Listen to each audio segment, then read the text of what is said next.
রানী Victoria. কোটগুলো যে finishing ডিটেলের সাথে কাজ, অরিজিনালি এই যে মানে বুনন, অনেকটা বড় মাতৃ প্রতিমা।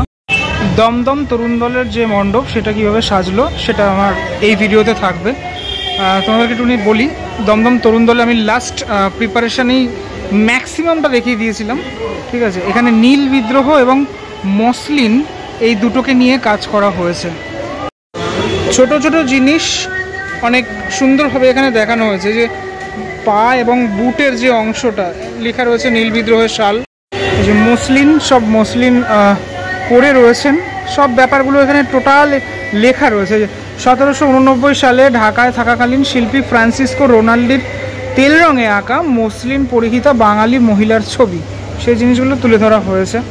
শিল্পী প্রদীপ দাস প্রতি বছরই সুন্দর একটি উপস্থাপনা করে থাকেন, এবছরও সেটা আমরা দেখতে পাচ্ছি দমদম তরুণ দলে। মণ্ডপের ভিতরের অংশে ঢুকলেই যেটা দেখতে পাওয়া যাচ্ছে সেটা হচ্ছে রানী ভিক্টোরিয়া। রানী ভিক্টোরিয়ার একটি মূর্তি, সে মূর্তি এখানে রয়েছে একদম ফ্রন্ট সেকশনে, এইভাবে রয়েছে মূর্তি। এবং তোমাদেরকে বলি, এখানে সেই ব্রিটিশদের যে তোমার মানে কোটগুলো, ঠিক আছে, সেইগুলো কিন্তু এখানে রয়েছে। এগুলো টোটালটা তোমার লোহার তৈরি। এই মণ্ডপে আমি যখন আগে এসেছিলাম তখন দেখিয়েছিলাম এই জিনিসগুলো যখন তৈরি হচ্ছিল। এগুলো খুব ভালো লেগেছে আমার, মানে এত সুন্দরভাবে তৈরি করা হয়েছে যার জন্য ভীষণই ভালো লেগেছে। এই যে মসলিন যে মানে বোনার যে যন্ত্রটা সেটা কিন্তু এখানে রয়েছে, মানে এই যে বুননের জন্য যেগুলো ব্যবহার করা হয় সেগুলো। আমরা মণ্ডপে ঢুকলাম এই একটা টানেলের মতো অংশ সেটা দিয়ে। তবে এই যে পোশাকগুলোর যে ফিনিশিং, সেই ফিনিশিংগুলো দারুণ। এই যে কিছু রং করা আছে বা কিছু রং করা নেই, এই জিনিসগুলোকে হ্যাঙ্গিং করা রয়েছে তোমার এই টোটাল এই জিনিসগুলো টোটাল। দীনবন্ধু মিত্রের যে নীল বিদ্রোহ নিয়ে নীল দর্পণ তিনি রচনা করেন সেটার ব্যাপারেই এখানে লেখা রয়েছে। আর এই ওপরের পার্টটাতে আমি একটু যদি তোমাদেরকে দেখাই, মানে তখনকার যে চিত্র, সেই চিত্রগুলো এখানে ফুটে উঠেছে। আর প্রদীপদার কাজে এই জিনিসগুলো খুব আমি লক্ষ্য করে থাকি, খুব ডিটেলের সাথে কাজ করে থাকেন প্রদীপদা। প্রতি বছর একটা যে কোনো সাবজেক্ট নিয়ে যখন কাজ হয় খুব ডিটেলের সাথে কাজ হয়। এখানে একটা এরকম বিরাট আকারের দেখতে পাচ্ছি আমি এই তোমার এই বুননের যে ব্যাপারটা, সেই জিনিসটা এখানে দেখানো হয়েছে। এই যে সেকশনটা একটা দিকে, এটা পুরোপুরি তোমাদেরকে ওয়াইডে দেখাচ্ছি এখন। এবার দেখাই, এখানে একজন বসে রয়েছেন অরিজিনালি এবং তিনি এই যে বুননের কাজটা সেটা করছেন, ঠিক আছে। এই অংশটাতে আমি দেখতে পাচ্ছি সেটা। এই পার্টটা সব থেকে তোমাদেরকে মানে তোমাদের দৃষ্টি আকর্ষণ করবে, কারণ এখানে একটা অরিজিনালি এই যে মানে বুনন সেটা চলছে, ঠিক আছে। এই ব্যাপারটা আরও রিলেট করতে পারলাম, মানে নীল বিদ্রোহ, মসলিন, এই টোটাল এই ব্যাপারটাকে নিয়ে যেহেতু কাজ করা, এই যে শব্দটা হচ্ছে।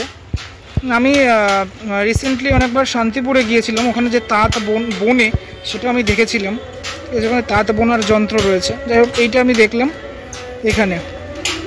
পিছনের পার্টটাতে একটা বিরাট দরজা এবং জানলা, সেই জানলার যে পার্ট সেটা রয়েছে এবং এই পোশাকগুলো তো রাখা রয়েইছে। এটা একদম মণ্ডপের একদম মধ্যিখানের অংশটা, মিডল পোর্শন। ফাইনালি ঢুকবো ঠাকুর ঘরের সেকশনটাতে। তার আগে দেখাই এই জায়গাগুলোতে এই সুতোগুলো, সেই সুতোগুলো রাখা রয়েছে টোটাল এই সেকশনটা জুড়ে। আমরা যেখান থেকে প্রবেশ করব সেখানেও এই মানে সুতোগুলো, সেই সুতোগুলো রয়েছে ওপরের অংশগুলোতে, ঠিক আছে। এই জায়গাটার গ্যাপ রয়েছে এই অংশটাতে। এবার দেখাই মাতৃ প্রতিমা। এর আগেও দেখিয়েছি মাতৃ প্রতিমা, মানে খুব সুন্দর মাতৃ প্রতিমা এখানে করা হয়েছে। সাদা এবং নীল রঙে মা এখানে সেজে উঠেছেন।